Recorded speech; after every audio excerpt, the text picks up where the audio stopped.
কালো কোট পরা পেঙ্গুইনদের নেতা শেখ মুজিব পালায়ে চলে যায়, ও হইল জাতির জনক।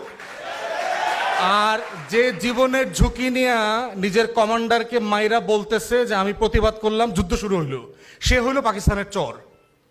মানে খেয়াল করে দেখেন যে পলিটিক্স অফ ন্যারেটিভ, যে বয়ানের রাজনীতিটা কিভাবে তৈরি হয়। যেই খালেদা জিয়া দেশ ছেড়ে পালায় নাই কোনোদিন, 111-এর সময় দেশ ছেড়ে পালায় নাই, বাংলাদেশে রয়ে গেছে, রিপিটেড আপনার অফার থাকার পরেও সেই খালেদা জিয়া সম্পর্কে হেন কোনো বাজে কথা নাই যা হাসিনা আওয়ামী এই চক্রের মুখ থেকে বের হয় নাই। কিন্তু উল্টা দেখেন, যে পালায় না অথচ ওর গোষ্ঠী শুদ্ধ সবার পালানোর ইতিহাস আছে, ও বারবার পালায় কিন্তু ও হইলো আবার স্বাধীনতার পক্ষের চেতনার লোক আর কি। তাহলে যে পালায় নাই সে হইল আমাদের শত্রু, দেশের শত্রু।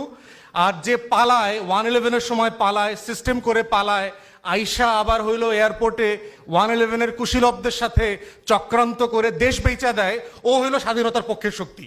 খেয়াল করে দেখছেন?